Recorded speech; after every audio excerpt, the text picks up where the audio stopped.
गौर्यै नमः। ओम चामुण्डायै नमः। ओम महालक्ष्म्यै नमः। ओम वाग्देव्यै नमः। नारायणस्वागतान्तर्पयामि सुभूतं समर्पयामि।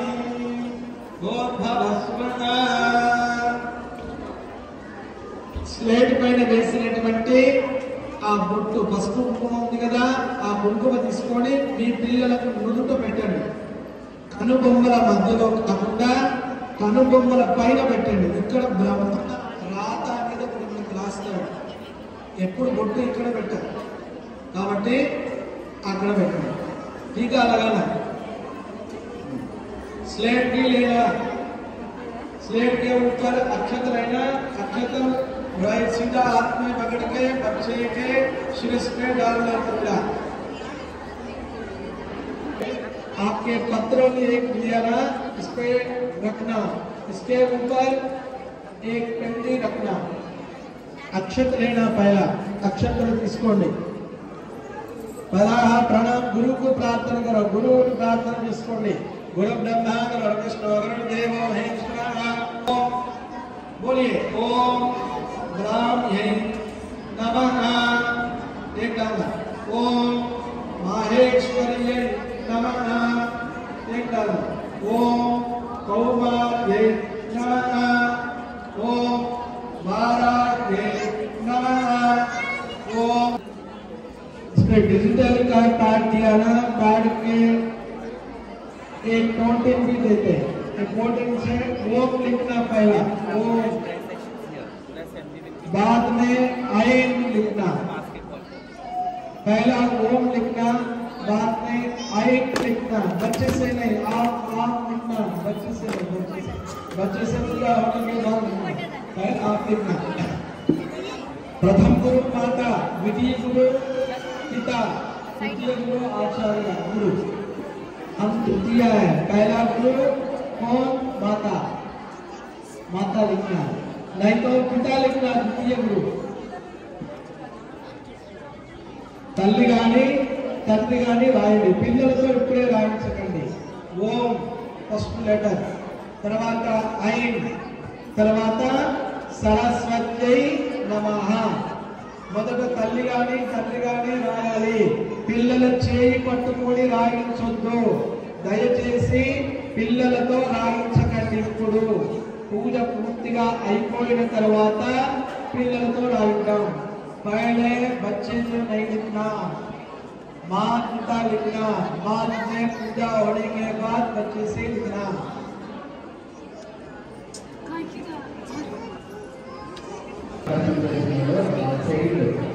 అమ్మ వచ్చినట్టే అమ్మవారిలో కూర్చోవాలి, లేకపోయిన పక్షంలో నాన్నవారిలో కూర్చోవాలి.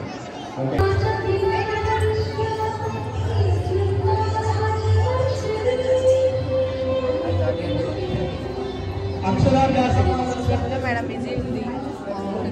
ఓకే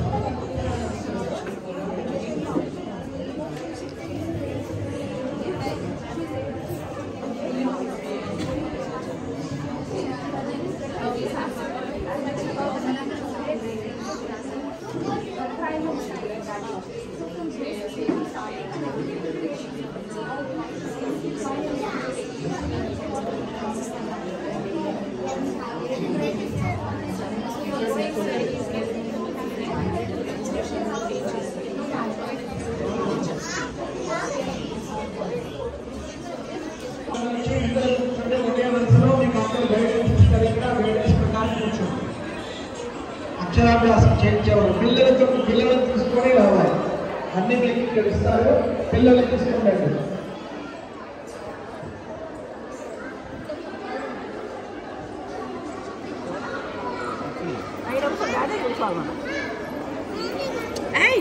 రాపిస్తున్నారు ఇక్కడ కూర్చో. अक्षराभ्यास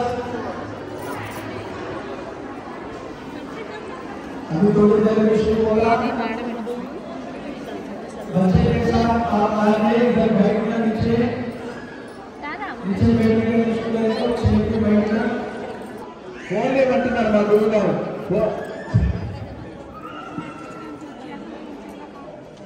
ఉన్నాడు వాళ్ళే దేవుడు కాము అని చెప్పొద్దు. అలా చెప్తే మనం ఎక్కడికి వెళ్తాము? చివరికి వృద్ధాశ్రమంలో ఉండేది మనమే. కాబట్టి పిల్లలకు సంస్కృతి నేర్పించండి. మాత, పిత, ఆచార్య, అతిథి, ఈ 4 చాలా ఇంపార్టెంట్. ఇప్పుడు ఆ పిల్లవాడికి మీ దగ్గర ఉన్నటువంటి పిల్లలకి ఏమి కావాలో అది మొదటగా తెలుసుకునేది తల్లే. ఎప్పుడు ఆకలి అవుతుంది, ఎప్పుడు పడుతుంటాడు, ఎప్పుడు స్నానం చేయాలి, ఎప్పుడు వాడు ముఖ కవలికలను ముఖ వర్చస్సును చూస్తే వాడికి ఏమవుతుందో చెప్పగలుగుతుంది. ఇంట్లో ఉన్న పెద్ద డాక్టర్ ఉంటే తల్లి అని చెప్పాలి పిల్లల విషయంలో. కాబట్టి ఎవరు మొదట దైవం? ఇప్పుడు గురువు ఎవరయ్యారు పిల్లలకు? మొదట తల్లే కదా. అలాంటి తల్లిని మనం ఏం చేపిస్తాము? విస్మరిస్తాము. లిమిట్ అంటాం, పక్కన తీసి అంటాం. అది నేర్పుతుంది. ఖచ్చితంగా తల్లే మొదట గురువు. పొద్దున్న లేవగానే వాడు 60 సంవత్సరాల కొడుకైనా సరే తల్లి దగ్గరకు వచ్చి కాళ్ళకు దండం పెట్టాలి. అది నేర్పించండి. అప్పుడు మన పిల్లలు మనను వృద్ధాశ్రమాల్లో అయ్యారు. ఇంటర్లో నాకు ఈ అమ్మాయి నచ్చిందని చెప్పడు. విదేశాలకు వెళ్ళి ఒక సంబంధాన్ని తీసుకొచ్చి పెళ్లి చెయ్యి అని చెప్పడు. ఇవి మనం ఏనాడైతే మర్చిపోతే ఆనాడు ఈ 3 మనకు ఖచ్చితంగా జరుగుతాయి. కాబట్టి అది చెప్పాలి. తర్వాత తండ్రి గురించి కూడా చెప్పాలి. తండ్రి నీకు అవసరం వచ్చినప్పుడే తండ్రి అని కాదు. తండ్రి బాధ్యత ఎలా ఉంటుందంటే, పిల్లవాడు మీరు గోడ పట్టుకొని నడుస్తూ ఉన్నప్పుడు తండ్రి వెనుక నిలబడతాడు. వాడు పడే సమయానికి పట్టుకుంటాడు. కానీ తల్లి అలా చేయదు. వాడు చేయి పట్టుకుని నడుస్తుంది. తండ్రికి తల్లికి అదే తేడా. తండ్రి వాడిని ఎదగనివ్వాలి అని ఆలోచన చేస్తాడు. పడే సమయానికి పట్టుకుంటా అంటాడు తండ్రి. కానీ తండ్రి చేయి పట్టుకోవడం ఏమవుతుంది తెలుసా? దారి దగ్గర రాగానే ఏమిటి ఇక్కడికి వెళ్దామా అంటే మా అమ్మను మా నాన్న అడిగి చెప్తా. కాబట్టి ఏదైనా వాడికి సొంత తెలివితేటలు రావాలంటే తండ్రి పక్క నుండి నేర్పించాలి. ఇవి ఎప్పటి వరకు నేర్పించాలి? 8 సంవత్సరాలు మీరు నేర్పించాల్సింది. 8 సంవత్సరాల తర్వాత నేర్చుకున్నట్టు వాడే అప్లై చేసుకుంటాడు. మనం చెప్పాల్సిన అవసరం లేదు. ఈ 8 సంవత్సరాలు ఖచ్చితంగా ప్రతినిత్యము తల్లి, తండ్రి, ఆచార్య, అతిథికి మనం చెప్పాలి. ఎన్ని గొడవలున్నా సరే, ఎన్ని పగలున్నా సరే, ఎన్ని ప్రతీకారాలున్నా సరే, బంధువులతో వారి మనకు అందరికీ వచ్చినటువంటి వారికి పిల్లల్ని పెంచే స్కూల్లో మాస్టర్ ఎంత ఉంటుందో దానికి 2 తల్లిదండ్రుల పైన ఉంటుంది. కాబట్టి ఖచ్చితంగా మీరు పొద్దున్న లేవగానే పిల్లలకు మీ కాళ్ళకు నమస్కారం చేసుకొని సూర్యుడికి నమస్కారం చేయించి తర్వాత స్కూల్ వెళ్ళిన తర్వాత good morning teacher, good afternoon teacher, good evening teacher వాళ్ళు ఆటోమేటిక్గా కనిపిస్తారు. ఆచార్యులేవో గుడి దగ్గర ఎలా ఉండాలో వాళ్ళు చెప్తారు. అందుకే పిల్లలు ఇప్పటికి కూడా 50 సంవత్సరాలు వచ్చినా సరే మా సార్ అక్కడే కలిచారు, మా సార్ ఇక్కడే కలిచారు అని చెప్పుకుంటారు. కానీ తల్లిదండ్రులు మధ్యలోకి వస్తే గొడవ మాటలు మననే అనుకుంటారు. ఎందుకంటే మన గురించి మనం మన పిల్లలకు చెప్పడం లేదు. అది మనం చెప్పాలి. ఖచ్చితంగా అది మీ ధర్మం. మీ పిల్లవాడు మంచి ప్రయోజకుడు కావాలంటే మీ సంస్కృతి, మీ ధర్మము ఏమిటి మీరు చెప్పాలి. చెప్పకపోతే నేను ఎందుకు జరిగినవి జరుగుతున్నాను అందరి విషయాల్లో బట్ అవే జరుగుతుంది. సరేనా? ఇప్పుడు మీ దగ్గరకు వచ్చి గురువు గారు అందరికీ అర్థం చేసి ఆశీర్వదిస్తాడు. మొదట నేర్పించేది బట్టి తల్లే కాబట్టి అందుకని మాతృదేవో భవ. కాబట్టి ఏదైనా పిల్లలకి ఎందుకే చెప్తారు మొదట, మంచైనా చెడైనా. అందుకే తల్లి చేత మొదట అక్షర స్వీకారం చేయిస్తారు. అది కార్యక్రమంలో విశేషం. తర్వాత తండ్రి. తండ్రి మనం అందరూ సహజంగా తల్లే చెప్తుండదు తండ్రి గురించి కొన్ని సార్లు కొంతమంది బాగా చెప్తారు, కొంతమంది తేడా వచ్చే విధంగా చెప్తారు. అలా చెప్పకూడదు. తండ్రి కేవలం నీ కొనిస్తాడు అన్న విషయం చెప్పొద్దు. తండ్రి నీకు అన్ని అని నీ పక్కన ఉంటాడు అనేదే చెప్పాలి. తల్లి నీ మనస్సు తెలుసుకుంటుంది, తండ్రి నీ అవసరాన్ని తెలుసుకుంటాడు అని చెప్పాలి. అర్థంగా నాన్న ఇందిరా ఆఫీస్కి వెళ్తాడు, సాయంత్రం వస్తాడు, అంత నిన్నగా తెలుసుకునేది బాగా నాన్న దగ్గర వెళ్ళిపోతాడండి. ఈ మాటని చెప్పొద్దు. మన పిల్లలు మనము చెడగొట్టుకోవద్దు. సరేనా? ఇక కాలాతీతమైంది. భోజనాలు ఏర్పాటు చేశారు, భోజనాలు పోయాలి. మాకు మైకులు ఇస్తే ఇలాగే ఉంటాయి ప్రవచనాలు. కాబట్టి చెప్తాడు. అందరికీ తీర్థం ప్రసాదం వస్తుంది. భోజనానికి ఏర్పాటు చేశారు. భోజనానికి వచ్చింది.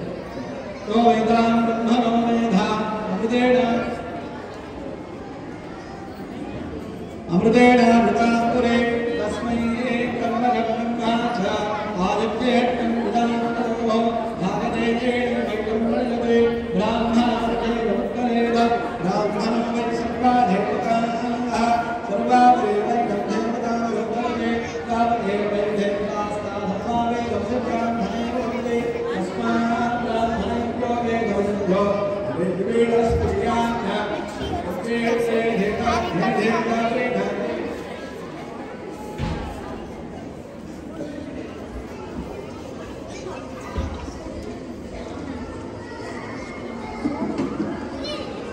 కార్యక్రమాలన్నీ సంపూర్ణంగా జరిగాయని మేము ఆశిస్తున్నాము. మీ దగ్గరికి ఆ వార్తలు మేము చెప్పిన మాటలు ఎలా చేయాలో మీరు కొంతమంది మనస్తే బాధపడుతుంటే నన్ను క్షమించండి, ఏమనుకోవద్దు.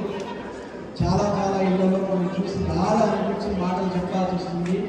ఎందుకంటే పురోహితుడు పురము అంటే గ్రామం కావచ్చు, ఊరు కావచ్చు, రాజ్యం కావచ్చు.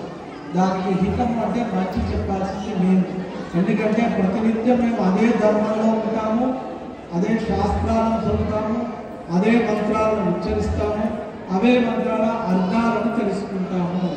అది మీకు చెప్పి మిమ్మల్ని అందులో నడిపించి మీ కృషికి, మీ అభివృద్ధికి, మీ యొక్క సంపదకు, మీ యొక్క ఎదుగుదలకు మేము కారణం అవ్వాలి.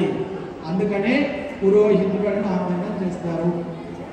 కాబట్టి కొన్ని మాటలు చెప్పాను, అవి ఆచరించే ప్రయత్నం చేయండి. తర్వాత ఈ శ్లోక ఇంటర్నేషనల్ స్కూల్ వారి యాజమాన్యానికి ఈరోజు నాకు అవకాశం ఇచ్చినందుకు వాళ్ళకు కూడా కృతజ్ఞతలు తెలుపుకుంటున్నాను. అలాగే ఇంతసేపు మీరు పిల్లల చేత కూర్చొని మా యొక్క కార్యక్రమాన్ని వీక్షించినందుకు మీకు అందరికీ కూడా కృతజ్ఞతలు తెలుపుకుంటున్నాను. జై శ్రీమన్నారాయణ. ఇక ఇప్పుడు యాజమాన్యం సార్ వాళ్ళు ప్రిన్సిపల్ గారు మాట్లాడతారు. మిమ్మల్ని ఉద్దేశించి గారు చాలా సంతోషం. మరి నరసింహాచార్య పంతులు గారు చాలా రోజుల తర్వాత మా స్కూల్కి వచ్చారు. ఆయనతో పాటు ఇంకో పంతులు గారు కూడా వచ్చారు. ఈరోజు చాలా మంచిగా పూజ చేశారు. కొంతసేపు నేను తెలుగులో మాట్లాడిన తర్వాత ఇంగ్లీష్లో మాట్లాడుతున్నా. చాలా సంతోషం మాకు ఈరోజు. ఎందుకంటే శ్లోక మేము పేరు పెట్టుకోవడమే కాకుండా మా స్కూల్లో మేము ప్రతి సంవత్సరం వసంత పంచమి రోజున ప్రతి ఒక్క పిల్లాడిని స్కూల్లో కొన్ని క్లాసులు జరుగుతున్నాయి. ఆల్రెడీ ఇక్కడ పైన క్లాసులు జరుగుతున్నాయి 6 నుంచి 10 వరకు. వాళ్ళకి సిలబస్ అంత అవ్వలేదు కాబట్టి వాళ్ళని డిస్టర్బెన్స్ చేయకుండా కొద్దిగా సౌండ్ తక్కువ పెట్టి 6th నుంచి 8th, 9th, 10th క్లాస్ వాళ్ళకి క్లాసులు జరుగుతున్నాయి. మిగిలిన పిల్లవాళ్ళకి 5వ తరగతి వరకు హాలిడే ఇచ్చి మా టీచర్లతో పాటు పిల్లలను కూడా ఇక్కడ మీరు చూస్తుంటారు. కొంతమంది పిల్లలు ఇటు అటు నడుస్తూ కౌన్సిలింగ్ కూడా చేస్తున్నారు. అది చేపిస్తూ మన యొక్క సాంప్రదాయాన్ని గౌరవించాలనే దానితో మనం పొద్దున్నే గణపతి పూజ చేసి, తర్వాత సరస్వతి పూజ చేసి, తర్వాత పేరెంట్స్ అందరూ ప్రతి సంవత్సరం మనం పిలిచి అడ్మిషన్ తీసుకునే వాళ్ళేగా ఎవరైనా అందరినీ పిలిచి ఇన్విటేషన్స్ ఇచ్చి కుంకుమార్చన చేస్తాం. కుంకుమార్చన ఎందుకు చేస్తాం? మనకున్న సమస్యలు లేకపోతే మన పిల్లలు మంచిగా ఎదగాలని పేరెంట్స్కి ఉంటుంది. సో అది స్కూల్లోనే జరగాలి. వాళ్ళ భవిష్యత్తు నిర్ణయించబడేది ఇక్కడే.